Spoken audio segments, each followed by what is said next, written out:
ଝିପ୍ ଝିପ୍ ବର୍ଷା ପକାଉଥାଏ ଆଉ ନଈ କୂଳରେ ମାଛ ଧରି ଫେରୁଥାନ୍ତି ଏ ବାବୁ। ଆଖିରେ କିଛି ଦିଶୁନଥିଲେ ମଧ୍ୟ କାନରେ କୁଆଁ କୁଆଁ ଶବ୍ଦ ଶୁଭିଲା, ଯାହାକୁ ନେଇକରି ସେ ଚମକି ଉଠିଲେ ଏବଂ ଘଟଣାସ୍ଥଳକୁ ଯାଇ ଦେଖିଲେ ଗୋଟିଏ ଛୋଟିଆ ନବଜାତ ଶିଶୁ। ପୁଅ ଛୁଆଟିଏ ଥିଲା, ତାକୁ ସେ ଘରକୁ ଆଣିଲେ ଏବଂ ଘରକୁ ଆଣିକରି ତାକୁ ରାତି ସାରା ଲାଳନ ପାଳନ ମଧ୍ୟ କଲେ। ଆମ କତିରେ ଅଛନ୍ତି ଭାଇ, କ'ଣ କହିବେ ଆପଣଙ୍କ ପରିଚୟ ଟିକେ ଦେବେ? ଭୂତକାଳେନ୍ଦୁ ବେରା ଆଉ ଘର ଷଣ୍ଡକୁଦୁ। କ'ଣ କହିବେ, କାଲି କେଉଁଠୁ ଆଣିଲେ ପିଲାକୁ, କେମିତି ପାଇଲେ?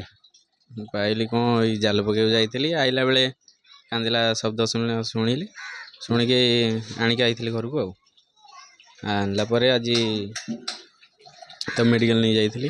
କେତେ ଦିନର ଛୁଆଟିଏ ଥିଲା, କେମିତି ତାକୁ ରଖିଲେ? ସେ ଗୋଟେ ଦିନ ବି ତ ହେଇନଥିବ, 2-4 ଘଣ୍ଟାରେ ହେଇଥିବ କି କ'ଣ, କେମିତି ଜାଣିଲେ?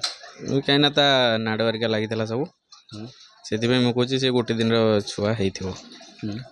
ଆଉ ରାତିରେ ତ ବହୁ କଷ୍ଟ ହେଇଛି, କାନ୍ଦିଲା ବହୁତ। ଆଉ ରାତିରେ ଖାଦ୍ୟ ବି ମାର୍କେଟରୁ ଯାଇକି ଆଣିକି ଦେଇଥିଲି।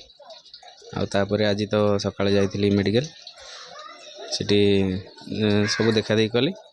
ସାର୍ ବି, ଡାକ୍ତର ବି ସେଠି ଦେଖିଲେ। ଆଉ ଦିଦି ବି ଆମ ସାଙ୍ଗରେ ଯାଇଥିଲେ, ଆଶା ଦିଦି, ସିଏ ବହୁତ ସାହାଯ୍ୟ କରିଛନ୍ତି। ଆଉ ସେ ବହୁତ ସମୟ ବି ଥିଲେ ସେଠି, ସକାଳ 10ଟାରୁ ଆଜି 2ଟା ପର୍ଯ୍ୟନ୍ତ। ନିଶ୍ଚିନ୍ତ ରାତି ତମାମ ଗୋଟେ ସଦ୍ୟଜାତ ଛୁଆକୁ ଆଣିଛନ୍ତି ଏବଂ ଯାହା ସେ କହୁଥିଲେ ତା ନାଡ଼ା ମଧ୍ୟ କାଟିଛନ୍ତି ଏବଂ ତାକୁ ଖାଦ୍ୟ ମଧ୍ୟ ରାତିରେ ଦେଇଛନ୍ତି ଏବଂ ସେ ତୁରନ୍ତ ଆଶା ଦିଦିଙ୍କୁ ଖବର ଦେଇଛନ୍ତି। ଆମ ପାଖରେ ଅଛନ୍ତି ଆଶା ଦିଦି ଅଞ୍ଜନା ତ୍ରିପାଠୀ। କ'ଣ କହିବେ, କିଭଳି ଛୁଆକୁ ନେଇକରି ଆପଣ କୁଆଡ଼େ ଗଲେ?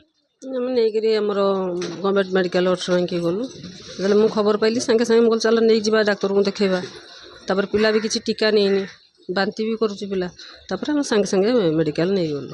ମେଡ଼ିକାଲ ନେଇ ଡାକ୍ତରଙ୍କୁ ଦେଖେଇଲୁ, ସେ ବି ସାଙ୍ଗେ ସାଙ୍ଗେ ଟୀକା ଦେଇଦେଲେ ପିଲା ବାନ୍ତି କରୁଛି ବୋଲି। ତାପରେ କ'ଣ ଖାଇବ ସେ ପିଲା, ଆମର ଶିଶୁ ଡକ୍ଟର ବି ରାଉତ ସାର୍ ସେ ବି କହିଲେ ଯେଉଁ ଖାଦ୍ୟଟା ତାକୁ ଦେବା ପାଇଁ, ସେ ଖାଦ୍ୟ ବି ସାଙ୍ଗେ ସାଙ୍ଗେ ଆସି ପିଲାକୁ ଦିଆହେଲା। ତାପରେ ମେଡ଼ିକାଲ ଷ୍ଟାଫ୍ ଫୋନ୍ କଲେ ଚାଇଲ୍ଡ ଲାଇନ୍କି। ଆଉ ଯଦି କହିବା ତାହେଲେ ଚାଇଲ୍ଡ ଲାଇନ୍ ଆସିକି ତାଙ୍କୁ ନେଇଛନ୍ତି ନା କୁଆଡ଼େ ଗଲା ସେ ପିଲା? ଚାଇଲ୍ଡ ଲାଇନ୍ ବାଲା ଆସି ତାଙ୍କୁ ନେଇଛନ୍ତି, ଥାନାକୁ ବି ଯାଇଥିଲେ, ସବୁ ଲେଖାଲେଖି କରି ନେଇଯାଇଛନ୍ତି। କାହା ପିଲା ବୋଲି ଆପଣ ଭାବୁଛନ୍ତି? ଷଣ୍ଡକୁଦରେ ଗୋଟିଏ ଦିନର 24 ଘଣ୍ଟା ହେଇନି ଜନ୍ମ ହେଇଛି, କିନ୍ତୁ ତାକୁ ଜଣେ ଫୋପାଡ଼ି ଦେଇ ଯାଉଛି, ପୁଣି ପୁତ୍ର ସନ୍ତାନଟିଏ। କ'ଣ ଭାବୁଛନ୍ତି କାହାର? ନାଇଁ ସାର୍, ସେ ଷଣ୍ଢକୁଦୁ ପିଲା ନୁହଁ। ଷଣ୍ଢକୁଦରେ ସେମିତି କିଛି ହେବନି। ଯେହେତୁ ଆମେ ସମସ୍ତେ ଷଣ୍ଢକୁଦରେ କାମ କରୁଛୁ, ଏମିତି କାମ ଷଣ୍ଢକୁଦରେ ହେବନି। ଯଦି କହିବା ତାହେଲେ ଅଧିକା ସମୟ ରହିଥିଲେ ନିହାତି ତାକୁ ମାନେ ବିଲୁଆ କୁକୁର ମଧ୍ୟ ଖାଇ ପକେଇଥାନ୍ତେ, ଆପଣ ଯଦି ନ ଦେଖିଥାନ୍ତେ। ହଁ, ସିଏ ତ ନିଛାଟିଆ ଜାଗା, ସିଏ ଲୋକ ବି ବେଶୀ ଯାଆନ୍ତିନି। ଆଉ ରାତିରେ କ'ଣ ବି ହେଇଥାନ୍ତା ସେଟା ବି ଆମେ କହିପାରିବୁନୁ, କାହିଁକିନା ସେପଟେ ମାନେ ଜନ୍ତୁଜନ୍ତା ବି ଅଛନ୍ତି।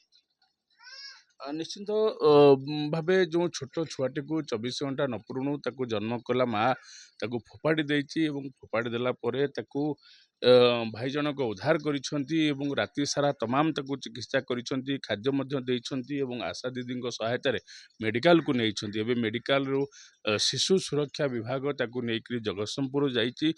ମୋଟାମୋଟି କଥା ଯଦି କହିବା ତାହେଲେ ଗତ କିଛି ଦିନ ତଳେ ଗୋଟିଏ ଶିଶୁପୁତ୍ରକୁ, ସଦ୍ୟଜାତ ଶିଶୁପୁତ୍ରକୁ ବିକ୍ରି ନେଇ ଷଣ୍ଡକୁଦରେ ଚର୍ଚ୍ଚା ହେଲା ଏବଂ ପୁଅ ମଧ୍ୟ ଉଦ୍ଧାର ହେଲା ଏବଂ ଗୋଟିଏ 4 ଦିନର ଛୁଆକୁ ମା ତାର ବିକି ଦେଇଥିଲା କିଛି ପଇସାରେ। ଏବେ ଆଉ ଗୋଟିଏ ସନ୍ତାନକୁ ନେଇକରି ଫୋପାଡ଼ି ଦେବା, ସଦ୍ୟଜାତ ସନ୍ତାନକୁ ନେଇକରି ନଈ କୂଳରେ ଫୋପାଡ଼ି ଦେବା, ଇଏ ଆଉ ଗୋଟିଏ ଚର୍ଚ୍ଚା ସୃଷ୍ଟି ହେଇଛି। ଷଣ୍ଡକୁଦରେ ଦିନକୁ ଦିନ ଛୋଟ ଛୋଟ ଛୁଆଙ୍କୁ ନେଇକରି, ସଦ୍ୟଜାତ ଛୁଆଙ୍କୁ ନେଇକରି ଧୀରେ ଧୀରେ ଚର୍ଚ୍ଚା ବଢ଼ିବାରେ ଲାଗିଛି। ପାରାଦୀପ ଷଣ୍ଡକୁଦରୁ ସୁବ୍ରତ ନାୟକ, ନକ୍ଷତ୍ର ନ୍ୟୁଜ୍।